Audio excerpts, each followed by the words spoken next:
5월 12일 살아계신 하나님의 말씀 빌립보 2장 1절로 4절 말씀으로 남을 배려하는 사람들을 제 말씀드립니다.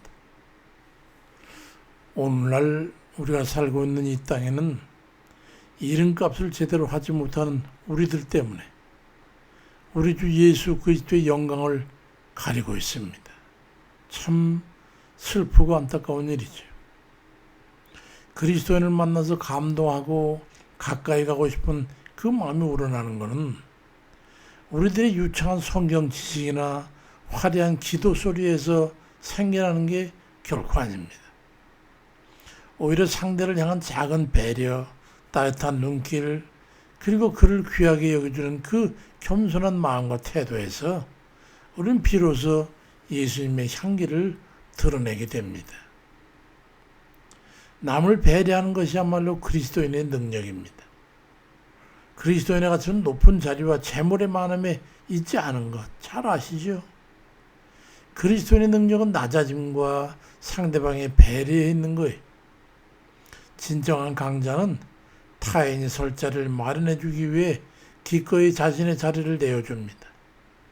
이것이 바로 복음의 능력이고 세상을 변화시키는 가장 부드럽지만 강력한 힘입니다.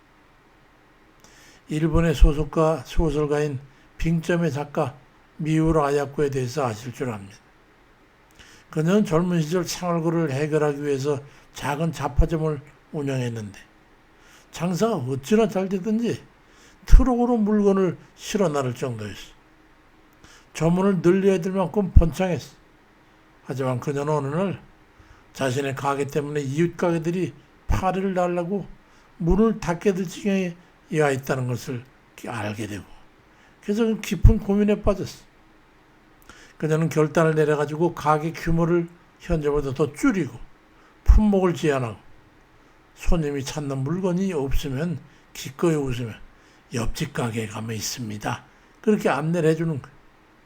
수익은 줄었지만 그는 그 남은 시간에 펜을 들었고 그렇게 탄생한 작품이 바로 전 세계적인 베스트셀러인 빙점입니다. 그는 말하기를 남을 배려하는 마음은 결국 나를 가장 풍요롭게 하는 것이라고 말했어요. 이처럼 다른 일을 배려하는 것은 단순히 도덕적 선택이 아니에요.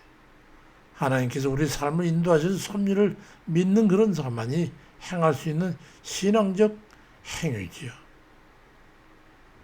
빌립보 2장 3절 4절에 아무리 다툼이나 허용을 하지 말고 오직 겸손한 마음으로 각각 자기보다 남을 낮게 여기고 각각 자기를 돌볼 뿐더러 또한 각각 다른 사람들의 일을 돌보라고 말씀하고 있습니다. 이 각박한 세상을 변화시키던 힘은 바로 이처럼 자기를 비워서 남을 존귀하게 대접하는 그런 배려의 마음에서 시작된다고 할 수 있습니다. 욕이 변하여 칭송을 받는 그런 그리스도의 명성을 우린 되찾아야 합니다. 오늘날 세상의 교회를 향한 공격적 비판의 시선은 우리가 진리를 몰라서가 아니라 그 진리를 행함으로 증명하지 못하기 때문일 겁니다. 그리스도인이라는 이름의 무게를 우리는 다시 생각해야 합니다. 그 이름은 안디옥 교회 사람들이 세상으로부터 얻은 빗된 별명이었다는 거 아시죠? 그들의 삶이 예수님과 닮아 있어서 세상 사람들이 붙여준 영광스러운 칭호였거든요. 이제 우리는 비난의 대상이 아닌 칭송의 대상으로 우리 명성을 회복해야 됩니다. 4세기 로마의 황제였던 줄리아는 지독한 기독교 박해자였지만 오히려 기독교인들의 자선과 배려에 감탄하면서 이렇게 기록을 했어요. 저 불경건한 갈릴리 사람들 그리스도인을 지칭하는 거죠. 자기네 가난한 자들뿐만 아니라 우리 가난한 자들까지 돌보고 있다. 그들은 자신들의 선행으로 우리 신들의 영광까지 가르고 있다고 말했어요. 당시 전염병이 창궐할 때 모두가 환자를 부리고 도망쳤지만 그리스도인들은 남아서 그들을 간호하며 배려했습니다. 그 행함이 결국 로마 제국을 변화시킨 기초가 됐던 거예요. 요한일서 2장 6절에도 그의 안에 산다고 하는 자는 그가 행하는 대로 자기도 행할지니라 말씀합니다. 그리스도처럼 행해라. 그리스도 우리 주님은 한 번도 자신을 위해서 권능을 사용하지 않으셨어. 배고픈 자를 먹이시고 외로운 자를 친구가 되시고 결국 십자가에서 우리를 위해서 생명까지 내어주셨어. 그리스도로 산다는 것은 바로 이 예수님의 팔자취를 따라서 타인의 아픔에 공감하고 그들의 필요를 먼저 살피는 삶을 사는 겁니다. 주의 이름을 높이기 위해서 그리스도의 이름에 걸맞는 삶을 살아야 되겠습니다. 참심이 부끄럽습니다. 우리의 궁극적인 목적은 하나님의 영광 아니겠어요? 우리의 선한 행실은 하나님의 얼굴을 빛나게 해드리는 거잖아요. 성경은 우리가 세상 속에서 갖춰야 될 품격을 구체적으로 가르쳐주고 있어요. 첫째는 친절입니다. 에베소 4장 32절에도 서로 친절하게 해서 불쌍히 여기며 서로 용서하기를 하나님 그리스도 안에서 너희를 용서하신 것 같이 하라고 말씀하고 있습니다. 친절은 타인의 존재를 따뜻하게 긍정하는 첫걸음입니다. 둘째는 관용입니다. 빌립보서 4장 5절에도 너희 관용을 모든 사람에게 알게 해라. 주께서 가까우시니라 말씀합니다. 좁은 마음을 넓혀 타인의 실수와 다름을 수용하는 그런 넉넉함이 우리에게 정말로 절실히 필요하다고 봅니다. 셋째는 너그러움, 온유함과 겸손입니다. 마태복음 11장 19절에도 나는 마음이 온유하고 겸손하니 내 멍에를 먹어 내게 배우라고 말씀하고 있고 베드로전서 5장 5절에는 하나님은 교만한 자를 대적하시되 겸손한 자들에게는 은혜를 주시니라 말씀합니다. 남에게 너그럽고 겸손히 나를 낮출 때 비로소 귀함이 드러나 보이기 시작합니다. 넷째는 존중을 통한 화평입니다. 로마서 12장 18절에 할 수 있거든 너희로서는 모든 사람과 더불어 화목하라고 말씀합니다. 타인을 하나님의 형상으로 대하는 이 존중이 바로 화평의 시작입니다. 다섯째는 선함과 진실함입니다.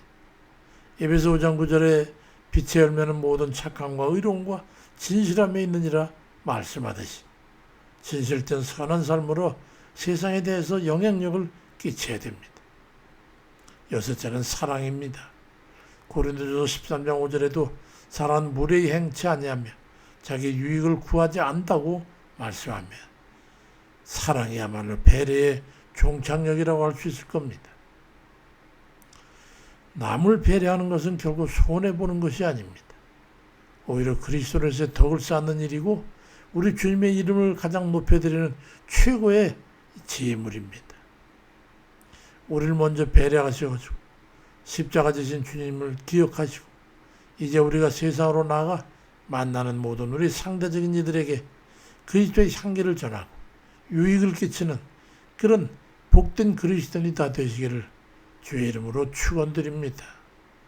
아버지, 이 삭막해서 남의 책임도 아버지여 다 가리우고 내 책임을 그들에게 전가하고 내 전과 내 범죄, 내 지은 죄 나를 갖다가 속죄하기보다는 숨기고 벗어나기 위해서 얕은 꾀를 겨고 나라의 헌법까지 만지려고 하는 이 악한 죄인들이 있는 세상에 우리가 그들 앞에 그리스도인으로서 바른 삶을 살아서 그들을 부끄럽게 할 수 있을 만한 그런 저의 능력을 저에게 아버지 베풀어 주세요. 남을 배려해서 남에게 우리의 것도 남을 더 낫게 하는 그런 본을 보여서 그들도 낮추고 회개하고 돌이키고 바른 삶을 살 수 있도록 다시 이 나라가 화목하고 정말 자유가 멈트고 다시 활발히 피어나는 그런 귀한 세계적으로도 좀 유명한 그런 귀한 민족 되도록 인도해 주옵소서. 예수 그리스도 이름으로 기도드립니다. 아멘입니다.